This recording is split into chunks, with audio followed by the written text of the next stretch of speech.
lá, vamos para São Paulo, porque o Caio Melo tem a agenda econômica da semana, né? Segunda-feira, semana começando. E o que a gente tem aí, hein, Caio? Boa tarde. Boa tarde, Luísa, Pedro, Christian também, que se despede sempre, não sei se melhora 1000%, porque é sempre sensacional Central Meia, as discussões aqui. Eu tava acompanhando e pirando também um pouco de história, contexto político atual e por aí vai. Sempre importante e fundamental para a gente ficar ligado, né? Sobre economia, olha, fazia tempo que não tinha uma semana tão carregada naquilo que a gente já pode prever, que são os indicadores, são as reuniões de bancos centrais e por aí vai. Então, essa semana, principalmente aqui da metade, lá para quarta-feira adiante, tá bem cheia, bem densa e é muito importante e fundamental para determinar os próximos passos de diversas economias do mundo. A gente geralmente fala mais dos Estados Unidos e do Brasil e não poderia ser diferente. Quarta-feira agora tem a chamada super quarta. Por quê? Porque tanto o Federal Reserve, que é o Banco Central dos Estados Unidos, quanto o Banco Central do Brasil decidem juros. E o que está previsto para lá no sentido da decisão de juros em si? Nos Estados Unidos é quase certo que o Federal Reserve deve manter os juros inalterados. Tá? Então deve manter ali no patamar atual, no intervalo de 4,25% a 4,50% ao ano.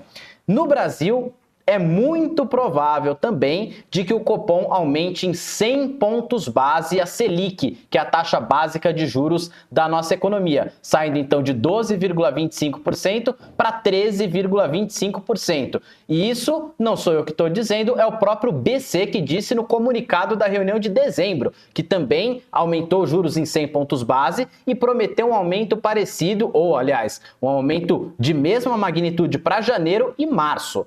E aí até muitos jornalistas perguntavam para o Galípolo, né, que agora é o novo presidente do Banco Central, indicado pelo presidente Lula, se esse guidance, né, que chama, quando o Banco Central indica os próximos passos, se ele podia ser quebrado, rompido, não seguido à risca, seja por aumentar um pouco menos os juros do que 100 pontos base ou até mais, e ele disse que até poderia, mas que tem um risco muito grande de não seguir o guidance, então é muito provável que a gente veja os juros do Brasil subindo para 13,25%. Só que qual que é o ponto tanto dos Estados Unidos quanto do Brasil? Mais do que as decisões de juros em si, que estão razoavelmente consolidadas, o que vai acontecer, são os comunicados, tanto lá quanto cá, no seguinte dos próximos passos. Nos Estados Unidos, antes se previam que se o Fed cortaria os juros ali 4 vezes ao longo do ano, já mudou para 2. Será que vai ter alguma sinalização para continuar cortando mais? Para não cortar? Como é que vai ser? Se o comunicado vai vir um pouco mais duro ou um pouco mais suave no sentido do combate à inflação?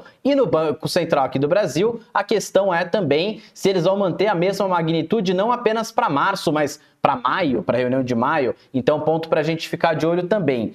Vale ressaltar que, além da política monetária em si, um dado são 2 dados, né, que dizem respeito ao mesmo assunto, que é a questão do emprego e da ocupação, saem no Brasil. Na quinta-feira sai o CAGED e na sexta-feira PNAD contínua, né? Os dois são similares, não são a mesma coisa, um é medido pelo IBGE, o outro pelo Ministério do Trabalho.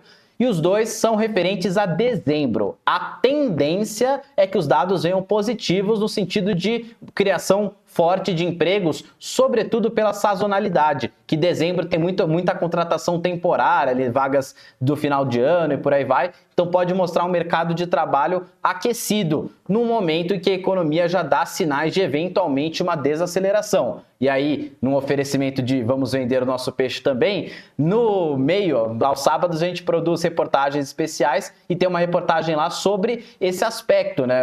Sobre o Brasil poder entrar em uma recessão técnica em 2025. A ver, a gente vai acompanhando ao longo desses dados e essa semana, por isso, Pedro e Luísa, que é tão importante para saber os próximos passos.